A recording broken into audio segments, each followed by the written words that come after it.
વિદ્યાર્થી મિત્રો, આજે આપણે ચેપ્ટર 1ના ગણિતમાં આગળ અભ્યાસ મુજબ હવે આપણે આગળનો અભ્યાસ જોઈશું.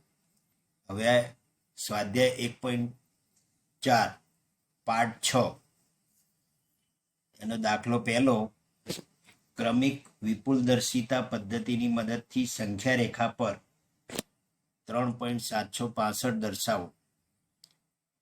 આ દાખલાની ઉકેલ માટે સૌપ્રથમ આપણે આકૃતિમાં દર્શાવ્યા પ્રમાણે એક રેખા દોરી અને રેખા પર આપણને ખબર છે કે 3.765 એ 3થી વધારે અને 4ની વચ્ચે આવેલી છે. એટલે 3 અને 4ની વચ્ચે આવેલી છે. એટલે કે અહીંયા આપણે આકૃતિમાં 3 અને 4ની વચ્ચે 10 સરખા ભાગમાં વિભાજિત કરીશું. પછી આગળ 3ની જમણી બાજુએ 7મા અંક 3.7 અને 8મો અંક 3.8 છે. એટલે કે 3.765 એ 3.76 અને 3.77 વચ્ચે આવેલી છે. તેથી આ વિભાગને વિપુલ દર્શક કાચ વડે જોતા આપણને મોટો દેખાય છે. અને આગળ જોઈશું તો એના પછી જે રેખા દોરીશું એના 10 સરખા ભાગ કરીશું. આમ 3.765 એ 3.761 અને 3.770ની વચ્ચેનો ભાગ મળે.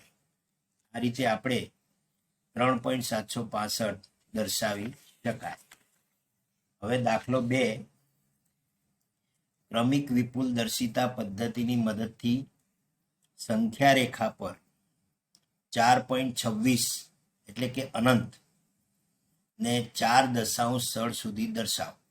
હવે આ દાખલાના ઉકેલ માટે 4.26 ઉપર લીટી છે એટલા માટે કે એના બરાબર 4.2626 અનંત સુધી થઈ શકે. હવે આગળના દાખલા પ્રમાણે આ જે રકમ 4.2626 જે છે એ 4 અને 5ની વચ્ચેની સંખ્યા છે. એટલે કે 4.2626 એ 4.2 અને 4.3ની વચ્ચેની સંખ્યા છે. એટલે આકૃતિ 2માં દર્શાવ્યા પ્રમાણે થઈ શકે. હવે 4.2626 એ 4.26 અને 4.27ની વચ્ચેની સંખ્યા છે. એ જ રીતે ત્રીજી આકૃતિમાં 2 અંક સુધી લેવામાં આવે. ચોથી આકૃતિમાં 4.262, 263 આ રીતે આગળ વધતા એમની વચ્ચેની સંખ્યા મળે. આમ 4.2626 એ 4.2627ની વચ્ચે 25 અને 26ની વચ્ચે આવે. આમ આપણને 4 દશાંશ સુધી આપણે દર્શાવી શકીએ. બધું ફરી હવે આપણે આગળનો મુદ્દો, નવો મુદ્દો, વાસ્તવિક સંખ્યાઓ પર ગાણિતિક પ્રક્રિયાઓ. આ ગાણિતિક પ્રક્રિયાઓ સમજવા માટે આપણે સૌ પહેલા સમયકરણ એટલે શું એ સમજીશું. તો કોઈ અસમ્ય સંખ્યાને શક્ય હોય તો યોગ્ય અસમ્ય સંખ્યા વડે ગુણીને ગુણનફળ સમય મેળવવાની રીતને સમયકરણ કહે છે. એટલે કે જો a અને b ધન વાસ્તવિક સંખ્યા હોય તો એના માટે પહેલો મુદ્દો 1/વર્ગમૂળ a નો સમયકારક અવયવ વર્ગમૂળ a છે. બીજો મુદ્દો 1/a + વર્ગમૂળ b નો સમયકારક અવયવ એની વિરોધી સંખ્યા મળે એટલે કે a - વર્ગમૂળ b થાય. ત્રીજો મુદ્દો 1/a - વર્ગમૂળ b એનો સમયકારક અવયવ પ્લસ થશે એટલે કે a + વર્ગમૂળ b થાય. ચોથો મુદ્દો 1/વર્ગમૂળ a + વર્ગમૂળ b એનો સમયકારક અવયવ એની વિરોધી સંખ્યા એટલે કે વર્ગમૂળ a માઇનસ વર્ગમૂળ b થાય. આમ આગળનો મુદ્દો જોઈએ તો માઇનસ હોય વર્ગમૂળ a માઇનસ વર્ગમૂળ b, તો એનો સમયકારક અવયવ એનો વિરોધી એટલે કે વર્ગમૂળ a પ્લસ વર્ગમૂળ b થાય. અહીંયા આપણે યાદ રાખવા જેવી વાત છે, જે નિયમો એના માટે નોંધ આપી છે. પહેલો નિયમ છે વર્ગમૂળ xy હોય તો વર્ગમૂળ x ગુણ્યા વર્ગમૂળ y થાય. બીજો વર્ગમૂળમાં x ભાગ્યા y તો ઉપર નીચે વર્ગમૂળ અલગ થશે એટલે કે વર્ગમૂળ x ભાગ્યા વર્ગમૂળ y. ત્રીજો નિયમ પહેલા કૌંસમાં વર્ગમૂળ a વત્તા વર્ગમૂળ b, બીજા કૌંસમાં વર્ગમૂળ x વત્તા વર્ગમૂળ y. તો આ બંને કૌંસનો ગુણાકાર નીચે પ્રમાણે એટલે કે વર્ગમૂળ ax વત્તા વર્ગમૂળ ay વત્તા વર્ગમૂળ bx વત્તા વર્ગમૂળ by. ચોથો નિયમ પહેલા કૌંસમાં વર્ગમૂળ x વત્તા વર્ગમૂળ y, બીજા કૌંસમાં વર્ગમૂળ x ઓછા વર્ગમૂળ y એટલે કે જવાબ એનો x માઇનસ y થાય. પાંચમો નિયમ વર્ગમૂળ x વત્તા વર્ગમૂળ y નો કૌંસ પૂરો વર્ગ બરાબર x વત્તા 2 વર્ગમૂળ x ડોટ વર્ગમૂળ y વત્તા y થાય. એ જ રીતે ઋણ હોય એટલે કે વર્ગમૂળ x માઇનસ વર્ગમૂળ y નો કૌંસ પૂરો વર્ગ તો x માઇનસ 2 વર્ગમૂળ x ડોટ વર્ગમૂળ y પ્લસ y.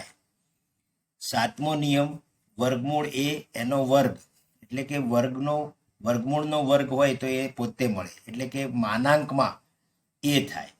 એ એટલે પ્લસ માઇનસ ના મળે, એટલો એ જ મળે, કોઈ નિશાની હોય નહીં. આઠમો નિયમ a પ્લસ વર્ગમૂળ b, બીજા કૌંસમાં a માઇનસ વર્ગમૂળ b એટલે કે આપણે ખબર છે કે પહેલા પદનો વર્ગ માઇનસ બીજા પદનો વર્ગ, a સ્ક્વેર માઇનસ વર્ગમૂળ b નો વર્ગ એટલે a સ્ક્વેર માઇનસ b થશે. હવે આપણે આગળ સ્વાધ્યાયના દાખલાની વાત કરીએ. સ્વાધ્યાય 1.5 દાખલો 1, આપેલી સંખ્યાઓનું સમય અને અસમય સંખ્યામાં વર્ગીકરણ કરો. પહેલો દાખલો 2 માઇનસ વર્ગમૂળ 5. અહીં 2 એ સમય છે અને વર્ગમૂળ 5 અસમય છે એટલે બંનેની બાદબાકી અસમય થાય એટલે કે 2 માઇનસ વર્ગમૂળ 5 અસમય સંખ્યા છે. બીજો દાખલો કૌંસમાં 3 વત્તા વર્ગમૂળ 23 કૌંસ પૂરો માઇનસ વર્ગમૂળ 23. અહીંયા કૌંસ છોડવામાં આવે તો 3 વત્તા વર્ગમૂળ 23 માઇનસ વર્ગમૂળ 23, વર્ગમૂળ 23 ઉડી જાય એટલે કે 3 મળે. 3 એ સમય છે. ત્રીજો દાખલો 2 વર્ગમૂળ 7 છેદમાં 7 વર્ગમૂળ 7 તો વર્ગમૂળ 7 ઉપર નીચે ઉડી જશે એટલે 2 ભાગ્યા 7 મળે જે સમય છે. અને ચોથો દાખલો 1 ભાગ્યા વર્ગમૂળ 2, સમય અને અસમયનો ગુણોત્તર અસમય હોય છે માટે 1 છેદમાં વર્ગમૂળ 2 અસમય મળે. પાંચમો દાખલો 2 પાઈ એટલે કે 2 ગુણ્યા પાઈ, 2 સમય છે અને પાઈ અસમય છે, બંનેનો ગુણોત્તર અસમય છે માટે 2 પાઈ એ અસમય છે. હવે દાખલો 2 સાદુરૂપ આપો. પહેલો દાખલો પહેલા કૌંસમાં 3 વત્તા વર્ગમૂળ 3, બીજા કૌંસમાં 2 વત્તા વર્ગમૂળ 2.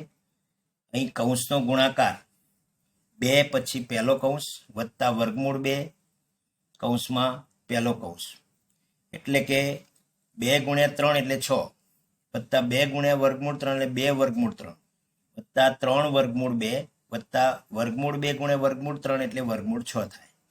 બીજો દાખલો પહેલા કૌંસમાં 3 વત્તા વર્ગમૂળ 3, બીજા કૌંસમાં 3 ઓછા વર્ગમૂળ 3. બંનેમાં આપણા વિસ્તરણના નિયમ પ્રમાણે a વત્તા b a ઓછા b એટલે કે a square minus b square પ્રમાણે પહેલા પદનો વર્ગ ઓછા બીજા પદનો એટલે કે 9 ઓછા 3 મળે. 9 માંથી 3 જાય તો 6.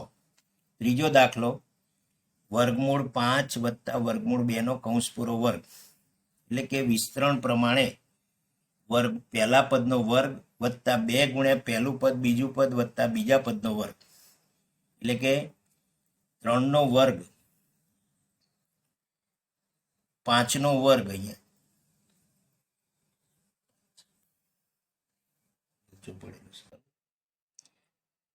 વર્ગમૂળ 5 નો વર્ગ 5 વત્તા 2 વર્ગમૂળ 10 વત્તા 2 થશે, એટલે કે 5 વત્તા 2 વર્ગમૂળ 10.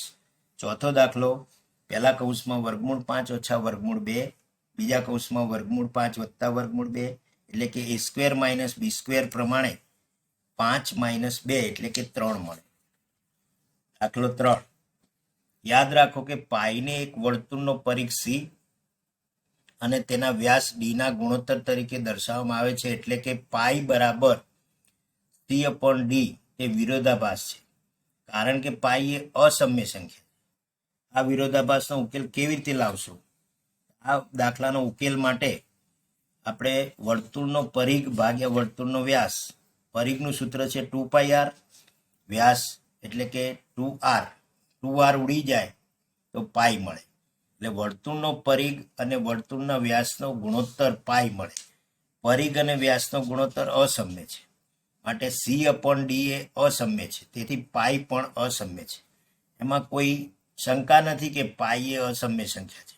અહીં વિરોધાભાસ નથી. યાદ રાખો કે જ્યારે કોઈ પણ માપપટ્ટી કે અન્ય સાધનથી લંબાઈ માપો ત્યારે તમને ફક્ત એક સમ્ય સંખ્યાનું સમાન મૂલ્ય મળશે. તેથી એવું ન માનશો કે c અથવા d અસમ્ય છે. દાખલો 4, વર્ગમૂળ 9.3 વર્ગમૂળ 9.3 ને સંખ્યા રેખા પર દર્શાવો. આ રચના માટે આપણે સૌ પ્રથમ આકૃતિમાં દર્શાવ્યા પ્રમાણે એક રેખા L દોરવામાં આવે અને રેખા L પર બિંદુ A લઈ A થી 9.3 એકમ દૂર એક બિંદુ B લેવામાં આવે, એટલે કે AB બરાબર 9.3 એકમ થશે. હવે B થી 1 એકમ અંતરે C બિંદુ લેવામાં આવે અને ત્યારબાદ AC રેખાખંડનું મધ્ય બિંદુ નક્કી કરવા માટે લંબ દ્વિભાજકની રચના કરી તેનું મધ્ય બિંદુ O નક્કી કરવામાં આવે. મધ્ય બિંદુ O નક્કી કર્યા બાદ બિંદુ B આગળ લંબ રચી જે અર્ધવર્તુળ છેદે, જે લંબ અર્ધવર્તુળને છેદે ત્યાં D નામ આપો અને BD રેખાખંડ દોરો. આમ B ને કેન્દ્ર ગણી BD જેટલી ત્રિજ્યા લઈ ચાપ રચો કે દોરો કે જે રેખા L ને છેદે ત્યાં E નામ આપો. આમ આપણને આકૃતિમાં દર્શાવ્યા પ્રમાણે E બિંદુ એ વર્ગમૂળ 9.3 દર્શાવે. દાખલો 5, આપેલ સંખ્યાઓના છેદનું સમયકરણ કરો.